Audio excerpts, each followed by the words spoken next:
Good morning guys. Ngayon magpapakain ako sa mga alaga ko. Ito muna ang rabbit yung papakainin ko guys.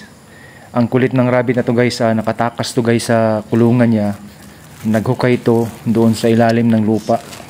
Kaya nakawala siya. Buti na lang na nahanap namin at saka naibalik namin dito sa kulungan. Yan guys, ang laki na ng alaga naming rabbit. Ngayon guys, magpapakain naman ako ngayon sa alaga ko na mga manok. Ito guys yung alaga kong mga manok guys, mayroon na ditong namisa na isang inahin. Yan guys, ito yung bagong breeding ko ngayon. Yan. Tsaka itong isa dito, nangitlog na yung isang inahin.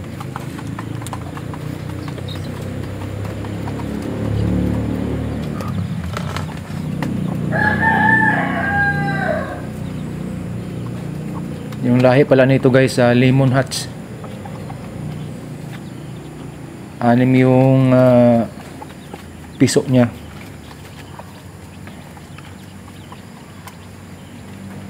Nilagyan ko siya ng kulungan para hindi makalabas yung mga sisiw.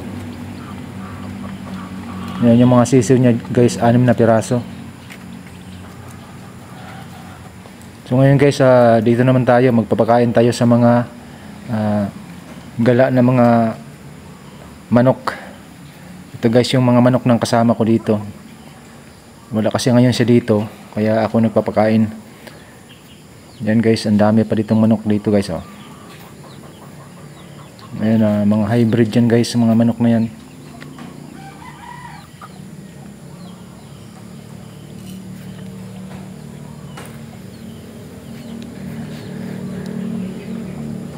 Mayroon din ditong maliliit.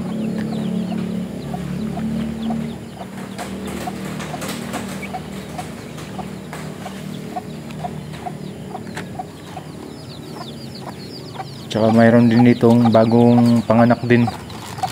Ayan, ang daming sisiw dito.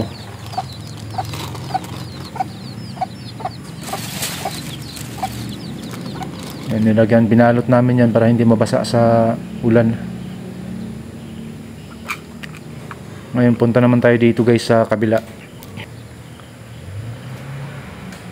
Ito yung dalawang manok dito, hiniwalay namin kasi matatapang yung mga manok na to. Then yung last natin na papakainin ngayong umaga ay yung mga alaga natin na isda.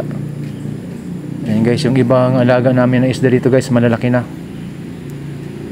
Mahigit 1 buwan pa lang yan.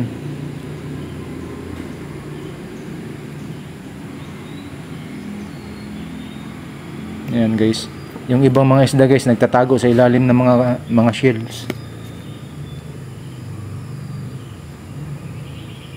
Dadagdagan pa namin yan ng isda para dumami, maganda tingnan.